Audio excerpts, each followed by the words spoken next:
Welcome back to spooky season, everybody. You know what it is, spooky Halloween content all month long, and probably into November too, we'll see. Today, we are doing something just a little bit different. I've covered some of the integral spooky cartoons so far, but I'd be remiss if I didn't talk about this show in particular. It's a show that's spooky, creepy, eerie, and just, in general, encompasses the feeling of what made the 90s so great. The show I'm talking about is none other than Goosebumps. Just in case you never walked into your school library in the 90s, or if you just plain live under a rock, Goosebumps is a series of children's horror fiction books written by R.L. Stine. The books would follow a child protagonist facing spooky situations, usually involving the supernatural or monsters. The books were, and still are, incredibly popular too. From 1992 through 1997, 62 Goosebumps books were published. There were many different spin-off series that also came over time as well. Since the first book was published in July of 1992, the series has sold over 400 million books worldwide, which makes it the second best-selling book series of all time, right behind Harry Potter. As of today, there is 235 books in the series, with more being planned to be published next year as well. Surprisingly enough, almost 30 years later, R.L. Stine himself is still writing the Goosebumps books. Midway through the 90s, specifically 1995 through 1998, a Goosebumps TV show would air on Fox Kids, which would retell the story of some of the most popular books in the Goosebumps series. In my opinion, this show is truly something special. It was creepy enough to freak you out if you were a kid in the 90s, but looking back at it now, the show can tend to be corny as all hell, and that just really adds to the charm of the show in my opinion. I have many great memories of having friends come over to stay the night at my house back when I was a kid, and my parents would take us to Blockbuster or Hollywood Video to rent a movie and a video game. There were so many times that we would rent Goosebumps VHS tapes and then proceed to stay up literally all night playing video games after watching them because we were straight up too scared to sleep. In many ways, Goosebumps, the book series, and the TV show really embody a big part of 90s culture, and as a nostalgia junkie, you know that I am all about that shit. That's why today, on our nostalgic walk down memory lane, we're looking at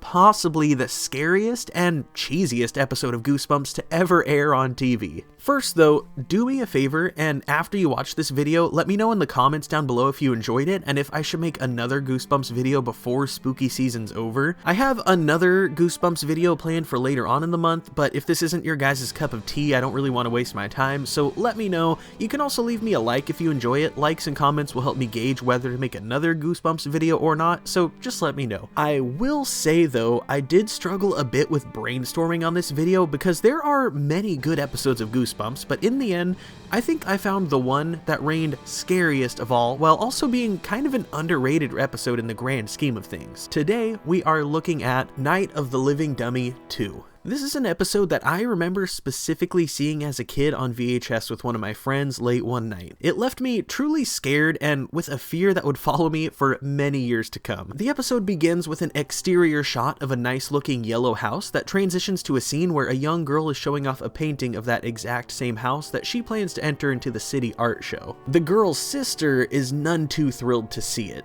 Nice work. She showed us the exact same picture last family night. This is the moment that it dawned on me. This is supposed to be like some goofy weekly family show and tell thing. We move on to the brother who is showing a movie that he made about the family to the tune of some dope ass Goosebumps beats. Dad's getting his hair just right.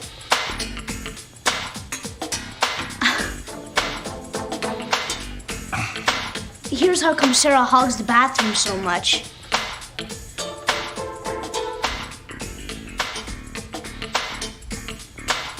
He shows a clip of the younger sister trying on the older sister's sweater, and the younger sister gets absolutely pissed. You little geek! You little geek? You little geek?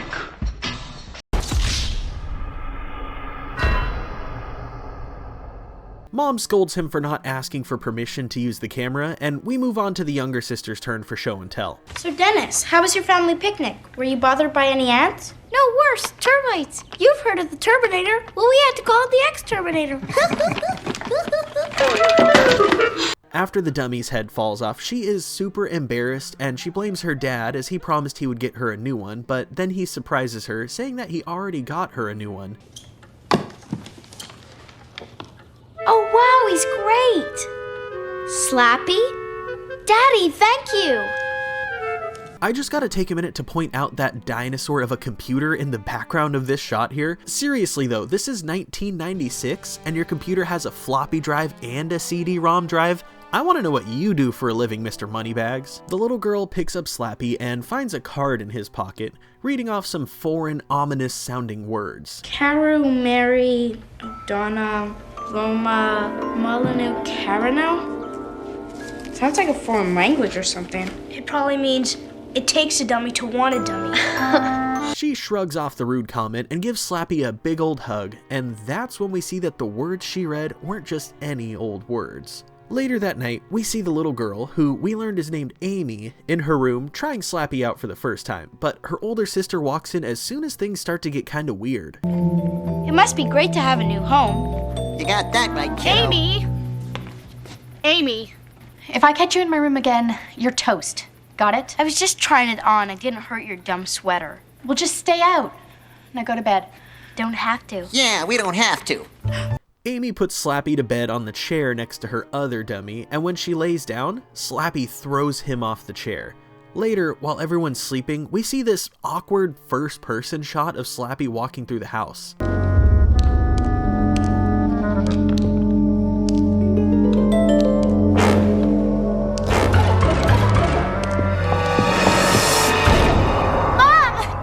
The next morning, we see that Slappy went into the room and painted a family onto the older sister's prized painting. And of course, Amy gets blamed for it. Later on, when Amy's about to leave for school, she says goodbye to Slappy. Sorry you had to end up with such a bizarre family, Slappy. Ugh. Red paint?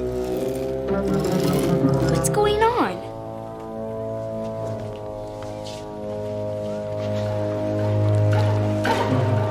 This get here?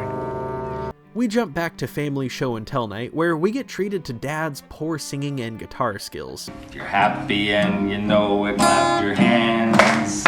If you're happy and you know it, and you really want to show it. If you're happy and you know it, clap your hands. Well, we know he definitely doesn't do that for a living, that's for sure. They pass the stage over to Amy, who starts her routine with Slappy, but he takes over and literally roasts the whole family to a crisp. So what did you think of Dad's song? That was your dad? Well, what a relief. I thought the cat got stuck in the dishwasher. Amy, that's not very nice. Slappy? And how about that mother of yours? She went to a store and asked the clerk if he had anything her size, and he told her to try the freight elevator. Me? But it's not me, it's him. Amy claims that it's not her, and even has to have her sister rip Slappy off of her arm because she can't get him off of her, but no one believes that it isn't her saying those rude things. She gets sent to her room where she confronts Slappy. Who are you? What are you? Talk to me! Maybe I am crazy, but not crazy enough to let you do the talking for me.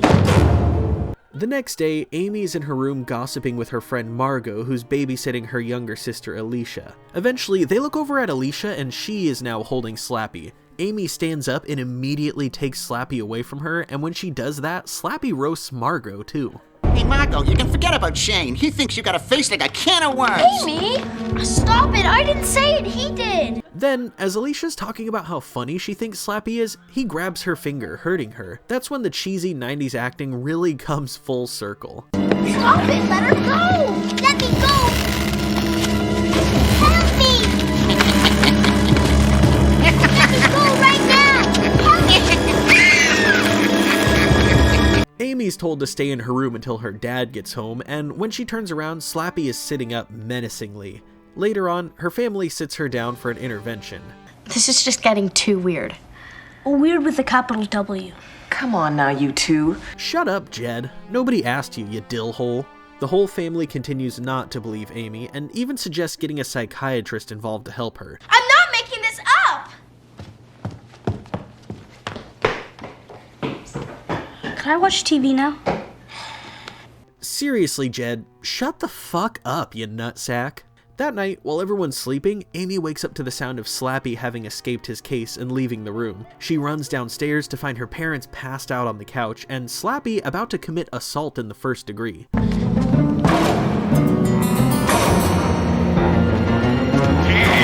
Fun fact, for a split second there in that long shot of Slappy standing with the guitar, you can actually see the stand that they used to prop him up for the shot. Amy ends up tackling Slappy before he can hit her parents, thus saving them, and when Amy's mom picks up Slappy, the guitar just makes this absolutely absurd noise. Who was? What are you talking about? At this point of being destroyed, the strings would be so slack that they wouldn't make any noise at all, and the fact that they added that sound effect is top shelf stupid. Also, I'm not really too sure how much a dummy could do with an acoustic guitar. I mean, it's hollow and not really that heavy. Like, I guess in the worst case scenario, someone might get quite the lump if hit in the head by the edge of it, but regardless, Amy gets blamed and sent to her room again. The next morning, Amy's parents are talking to her about what they should do about the situation. I'm late for an open house. So that's where the money comes from. Got it. Later that day, we see Amy finally get rid of Slappy once and for all. Hey, kid, wait, come on! That night, Amy goes up to her room to find muddy footprints on the ground as Slappy confronts her, angry about being dropped in the sewer. He reveals that because she spoke the words, that means that they are now bonded as one and she is his slave. Amy, I can hurt you and your family in 100 ways. No, I won't let you! Just then, Amy's sister comes in and witnesses Slappy moving and talking on his own. They run away and lock themselves in a different room. As a kid, this totally freaked me out, but as an adult, I don't really see why they're so scared. He's like 3 feet tall and is made of fabric and probably plastic. A toddler is literally more dangerous than Slappy is. I told you! No one would believe me! No, I'm sorry. I believe you now. They hide from him for a little bit, but then they realize that they left their little brother alone downstairs with Slappy roaming the house. They go down to find him as Amy arms herself with a mop and her sister grabs a flashlight. The logic here is just ridiculous. Why wander the dark house with a flashlight? Just turn on the fucking lights. They make it to the living room where they are confronted by Slappy, who at first is swinging on the chandelier, then out of nowhere ends up being under a shelf where he grabs Amy's leg and he trips her. From now on, this family belongs to me. You're mine, Amy. You're mine. Finally, in the heat of the moment, someone pushes Slappy and he hits his head on the fireplace. As it breaks, a big puff of green smoke releases from inside of his head. Mom and Dad come home right after that. Amy and her sister tell them that Slappy came to life and attacked, but Jed pushed him and saved him. But then Jed walks up, having no idea what they're talking about. If you didn't do it, then who?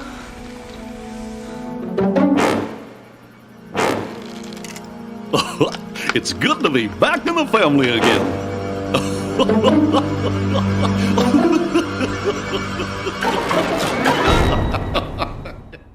I gotta say, that ending is really ominous in a charming, cheesy 90s children's horror show kind of way. This episode is one that really affected me when I was a kid. After seeing this for the first time, I would have a long-standing fear of dolls and dummies that would follow me and my friends for many years to come.